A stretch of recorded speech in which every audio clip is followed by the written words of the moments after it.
Eu publiquei no site recentemente sobre o Tupuxuara e com as informações que eu consegui já dava para fazer um vídeo. Então, dessa vez o tema do canal vai ser o Tupuxuara, um pterossauro brasileiro bem famoso, especialmente pela sua crista. O Tupuxuara foi um pterossauro com cerca de 1 metro de altura e 5 metros de envergadura de asas, com um bico desdentado e alongado, de pouco mais de 1,5 metro de comprimento, sendo que sobre a cabeça havia uma crista, que se iniciava do bico e elevava-se à medida que passava os olhos, com um formato arredondado ou alongado. A falta de fósseis mais completos ainda dificulta ter certeza do formato da crista do Tupuxuara. Somente quanto mais fósseis forem encontrados é que se poderá ter certeza da aparência do pterossauro.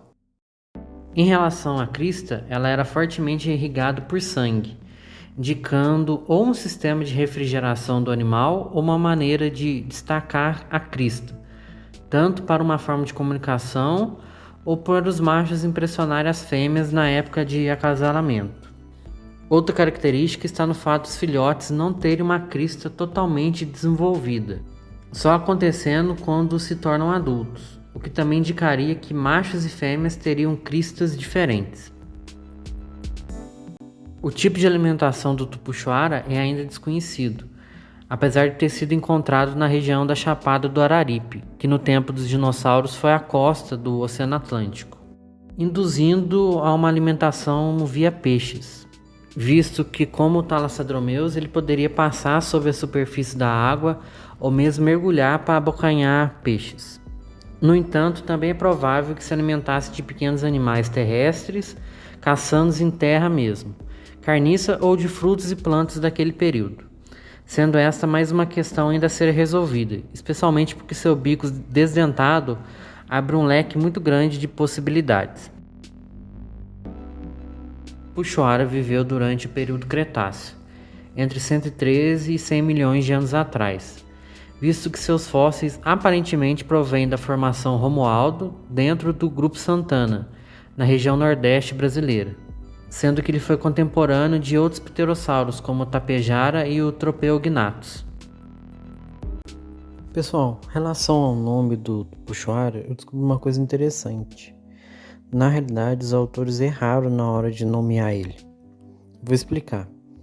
Eles queriam que Tupuxuara fosse a mesma coisa que espírito familiar em tupi, certo? Porém, Tupuxuara não é uma palavra em tupi.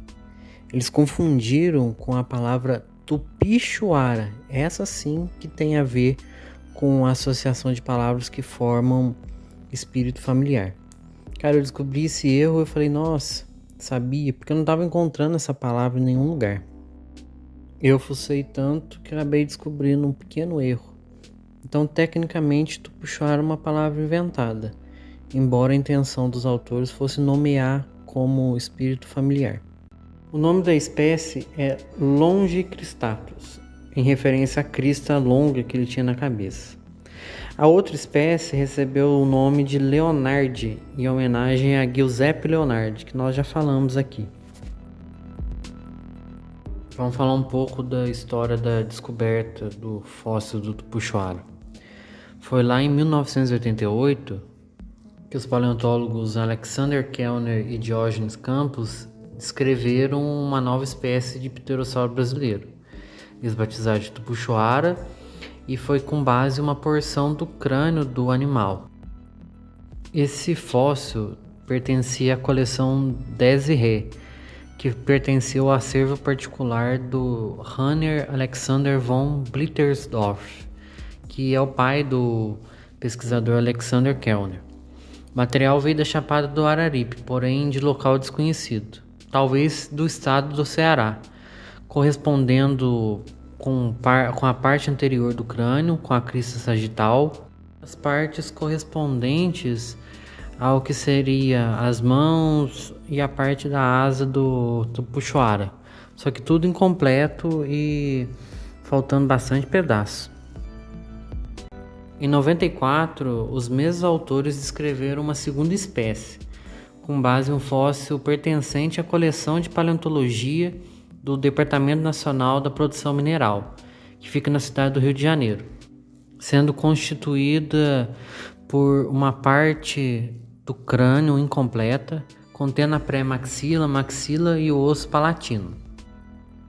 Tocando nesse assunto de outras espécies, é importante ressaltar que ao longo dos anos, outros autores reportaram novos espécimes de tupuxuara, sendo que alguns encontram-se nos acervos de museus nacionais, de modo que foi possível interpretar novas características para essa espécie de pterossauro brasileiro.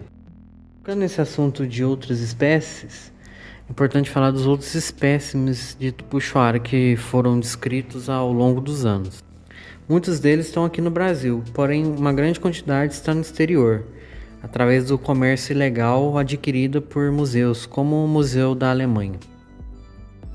Nós temos tupuxuaras com cristas bem pequenas, indicando que são filhotes. Nós temos tupuxuaras que tiveram o seu fóssil preservado, porém com os ossos destruídos, indicando, por exemplo, uma queda, uma batida.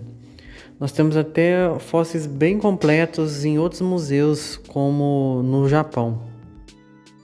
A verdade é que boa parte desses fósseis são incompletos e eles acabam criando informações conflitantes. Por exemplo, já se supôs que o Thalassadromeus descrito em 2002 na realidade fosse um tupuxuara com a crista totalmente crescida. Temos a terceira espécie de tupuxuara, a Deliradamus, que é uma homenagem à banda Pink Floyd, que na realidade indica que não é um tupuxuara, e sim uma outra espécie de pterossauro, no caso o Calpedactylus. Porém, ainda é preciso mais estudos para se ter certeza disso.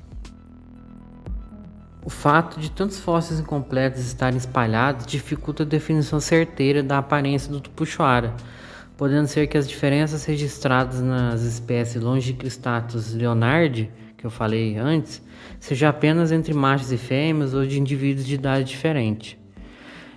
À medida que mais fósseis completos sejam encontrados e descritos, a gente vai poder ter uma certeza a respeito disso.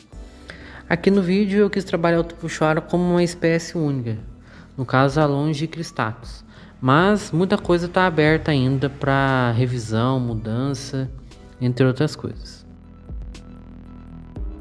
Então pessoal, esse foi o meu vídeo sobre o tupuxuara, um pterossauro brasileiro bem antigo já descrito e que eu vejo tão pouca informação a respeito. E dá para entender por quê. Tem muita informação conflitante, é difícil ter certeza sobre algumas informações. Mesmo assim, pelo que eu recolhi e o que eu li em artigos, acho que deu para dar um entendimento geral de como ele era. Obrigado a você que assistiu. Como sempre, as referências estão abaixo. Também vou deixar o link do site e o link das redes sociais também. É só entrar lá, gente. Até mais e falou!